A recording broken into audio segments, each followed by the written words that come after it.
वो ब्रह्म राक्षस हर्ष के छोटे दादाजी को पीपल के पेड़ पर बैठा हुआ गुस्से से देख रहा था। उस ब्रह्म राक्षस को देखकर दादाजी बहुत ज्यादा डर जाते हैं। वो ब्रह्म राक्षस एक झटके से उस पेड़ से नीचे उतरकर दादाजी के पास आ जाता है। दादाजी की डर और घबराहट से चीख निकल जाती है। उसके बाद क्या हुआ जानेंगे आगे की कहानी में। लेकिन कहानी में आगे बढ़ने से पहले हर बार की तरह अपने इष्ट को याद जरूर कर लें, क्योंकि क्या पता आपके आसपास भी कोई ब्रह्म राक्षस रहता हो। तो चलिए शुरू करते हैं आज की कहानी।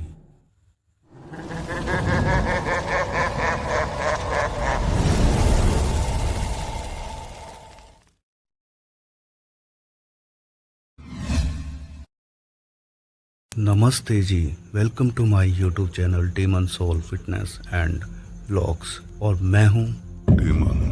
कहानी शुरू करने से पहले आप लोगों से एक छोटी सी रिक्वेस्ट है कि कहानी को पूरा सुने और आप अपना वैल्यूबल सजेशन भी दें कि हम कहानी को और अच्छा कैसे बना सकते हैं, ताकि हम सब साथ मिलकर ग्रो कर सकें। तो चलिए कहानी पर वापस आते हैं। ब्रह्म राक्षस पैरानॉर्मल जगत में एक ऐसा नाम है जिसको सबसे ज़्यादा शक्तिशाली और खतरनाक माना जाता है। ब्रह्म राक्षस इतना शक्तिशाली होता है कि अगर किसी के पीछे पड़ जाए तो उस इंसान की जान इस दुनिया में शायद ही कोई बचा पाए। हालांकि ब्रह्म राक्षस कभी किसी को बिना वजह परेशान नहीं करता है, जब तक कि कोई इंसान ऐसी गलती ना कर दे कि जिससे ब्रह्म राक्षस को गुस्सा आ जाए। ब्रह्म राक्षस के बारे में कहा जाता है कि ब्रह्म राक्षस वो ब्राह्मण होता है जिसने अपने जीवन काल में कोई ऐसा गलत काम कर दिया हो जिसके कारण मरने के बाद उस ब्राह्मण की आत्मा को मुक्ति नहीं मिल पा रही हो। उसके बाद उस ब्राह्मण की आत्मा एक ब्रह्म राक्षस की योनि को प्राप्त कर लेती है। हालांकि ये ब्रह्म राक्षस बहुत ही ज्यादा विद्वान होते हैं और मंत्रों का उच्चारण इतनी स्पष्टता और प्रभाव से करते हैं कि शायद ही कोई जीवित व्यक्ति या विद्वान कर पाए। और आप ब्रह्म राक्षस को किसी मंत्र या सिद्धि से बांध नहीं सकते हो, इसीलिए इनको इतना शक्तिशाली माना जाता है। बस आप इनसे हाथ जोड़कर विनती कर सकते हो। अगर ये मान गए तो आपको माफ कर देंगे, वरना खैर आगे के शब्दों को मैं बोलना नहीं चाहता। हर्ष के दादाजी के छोटे भाई और उनकी फैमिली के साथ एक ऐसी ही भयानक घटना घटी थी। हर्ष, जो कि आज 25 साल के हैं, बताते हैं कि ये घटना उनके दादाजी के छोटे भाई और उनकी फैमिली वालों के साथ करीब 40 साल पहले घटी थी। इनके छोटे दादाजी ने एक नया घर बनवाया था और ये घर उन्होंने काफी अरमानों के साथ बनवाया था।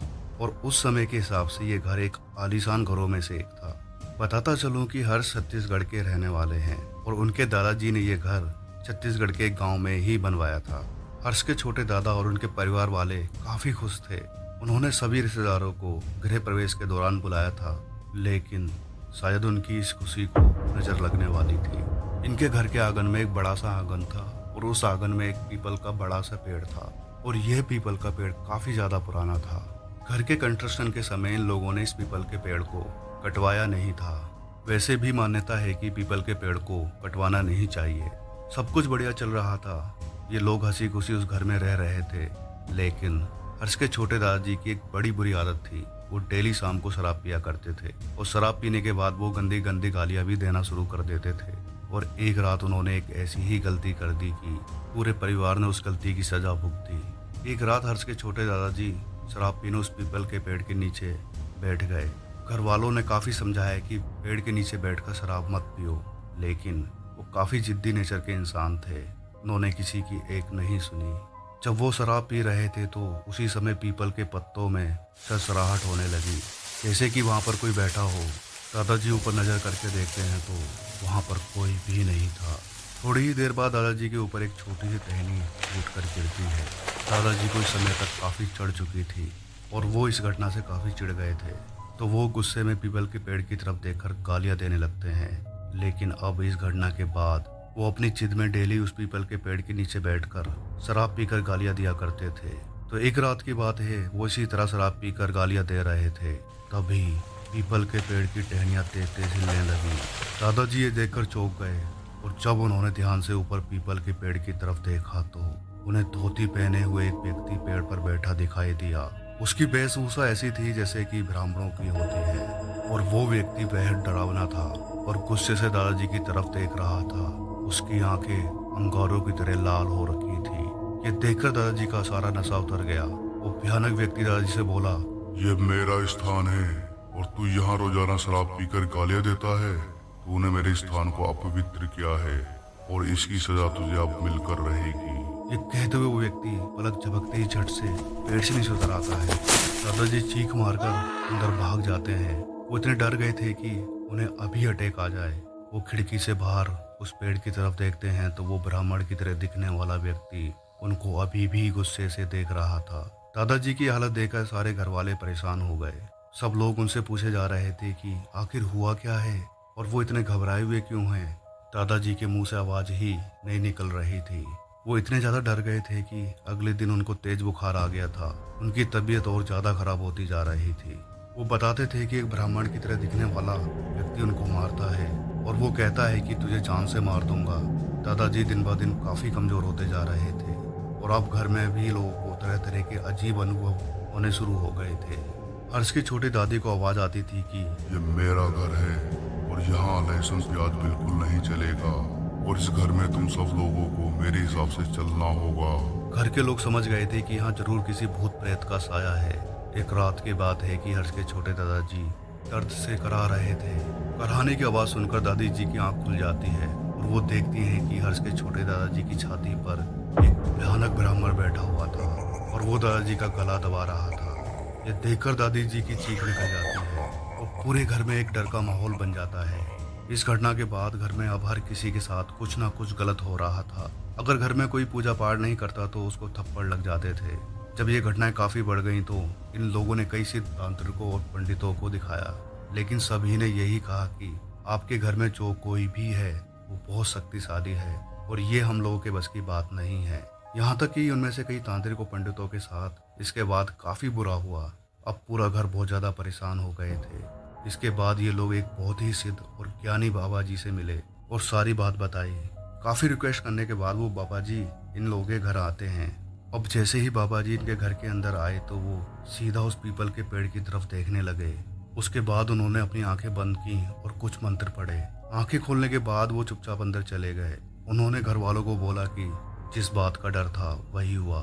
मैं समझ तो उसी दिन गया था जब आप लोग मेरे पास आए थे, लेकिन आज मैं निश्चित भी हो गया। उन्होंने बताया कि ये कोई साधारण प्रेत नहीं बल्कि एक बहुत ही शक्तिशाली ब्रह्म राक्षस है और दुनिया में कोई भी ब्रह्म राक्षस का मुकाबला नहीं कर सकता। ये सुनकर घर वाले बहुत ज़्यादा खौफ में आ जाते हैं और बाबा जी से हाथ पैर जोड़ने लगते हैं। इसके बाद बाबा जी आंख बंद कर ध्यान में चले गए। तभी हर्ष की दादी जी एक भारी भरकम आवाज में गुर्राने लगती हैं और उन बाबा जी से बोलती हैं कि तू बचाएगा इन लोगों को मेरे प्रकोप से। बाबा जी तुरंत हाथ जोड़ लेते हैं और कहते हैं कि महाराज, अगर इन लोगों से कोई गलती हो गई है तो ईश्वर के लिए इन्हें क्षमा कर दें। बाबा जी उसी ब्रह्म राक्षस से बातें कर रहे थे जो दादी जी के माध्यम से बोल रहा था। वो ब्रह्म राक्षस कहता है कि गलती, इसने महापाप किया है। ये रोज रात को पीपल के पेड़ के नीचे बैठकर शराब पीता था और गालियां देता था। मैंने कई दिनों तक इसकी गलतियों को माफ किया, लेकिन एक दिन इसने हद ही कर दी और अब मैं इसको इसकी गलती की सजा देकर रहूंगा। बाबा जी उस ब्रह्म राक्षस से काफी क्षमा याचना करते हैं, लेकिन उस ब्रह्म राक्षस का गुस्सा शांत ही नहीं हो रहा था। बाबा जी घर वालों से कहते हैं कि भगवान से प्रार्थना करो, शायद कोई चमत्कार हो जाए। इसके बाद दादाजी की तबीयत दिन ब दिन खराब होती जा रही थी और अब उन्होंने खाना पीना भी छोड़ दिया था। वो घर वालों को पीपल के पेड़ की तरफ इशारा करके बोलते थे कि वो मुझे मार डालेगा और एक दिन वही हुआ जिसका डर था। दादाजी की बड़ी अजीब तरीके से मौत हो गई। उनके हाथ पैर मुड़े हुए थे, उनका मुंह और आंखें खुली हुई थी, जैसे कि उन्होंने बहुत ही भयानक दृश्य देख लिया हो। हर्ष कहते हैं इनका पूरा परिवार इस हादसे से बहुत ज़्यादा दुखी थे, लेकिन इस हादसे के बाद भी इनके घर में भयानक घटनाएं रुकी नहीं। ये लोग फिर से उन्हीं बाबा जी के पास जाते हैं और घर के सारे हालात उनको बताते हैं। बाबा जी फिर से इनके घर आते हैं और उस ब्रह्म राक्षस से बातें करते हैं। बाबा जी कहते हैं महाराज, जिसने गलती की थी उसको सजा मिल चुकी है और अब इन घर वालों की क्या गलती है, कृपया करके इनको माफ़ कर दो ताकि ये लोग शांति से रह सकें। वो ब्रह्म राक्षस कहता है कि ये लोग भी पापी हैं, घर में नियमों का पालन नहीं करते हैं और ये लोग घर में पूजा पाठ भी नहीं करते हैं और तो और घर में लहसुन प्याज भी खाते हैं। काफ़ी समझाने और माफ़ी मांगने के बाद वो ब्रह्म राक्षस इनको माफ़ करने के लिए तैयार हो जाता है, लेकिन वो ब्रह्म राक्षस कहता है कि ठीक है, मैं इनको माफ़ करता हूँ, लेकिन घर में 11 दिन का हवन कराया जाए। बाबा जी उस ब्रह्म राक्षस की बात को मान लेते हैं। अगले दिन घर में हवन का पूरा सेटअप किया जाता है। वो बाबा जी अपने कई शिष्यों के साथ आकर घर में हवन शुरू कर देते हैं। हर्ष कहते हैं कि जब वो बाबा जी और उनके शिष्य मंत्रों का उच्चारण कर रहे थे तब वहाँ मौजूद सभी लोगों को एक बहुत ही आकर्षक आवाज़ में मंत्र उच्चारण करने की ध्वनि आती है। वो मंत्र को इतनी क्लैरिटी और मधुरता के साथ पढ़ रहा था कि सभी लोग बहुत ज़्यादा हैरान थे। ऐसे मंत्रों का उच्चारण बड़े से बड़े विद्वान भी ना कर पाए। वहाँ मौजूद हर कोई ये मंत्र सुनकर हैरान था कि आखिर ये कौन है जो इतनी मधुरता के साथ उच्चारण कर रहा है। लेकिन वो बाबा जी समझ गए थे कि ये कौन है। ये वही ब्रह्म राक्षस था जो इतनी स्पष्टता के साथ मंत्र पढ़ रहा था। बाबा जी के शिष्यों में अगर किसी से मंत्र पढ़ने में गलती हो जाती तो उसको पीछे से धक्का लगता। ये लोग काफ़ी ध्यान से मंत्र उच्चारण कर रहे थे, लेकिन वो ब्रह्म राक्षस ऐसी स्पष्टता के साथ ऐसे ऐसे मंत्रों का उच्चारण कर रहा था कि कई शिष्यों को तो उनका ज्ञान तक नहीं था। लगातार 11 दिन तक यह हवन चलता रहा और वो ब्रह्म राक्षस भी इसी तरह मंत्रों का उच्चारण करता रहा। इसके बाद उस ब्रह्म राक्षस ने कहा, ठीक है, अब ये लोग इस घर में पूरे नियमों का पालन करके रह सकते हैं। इसके बाद से इनके घर में शांति बनी रही। लेकिन हर्ष के छोटे दादा के परिवार वालों ने उस घर को बेचकर दूसरी जगह घर ले लिया।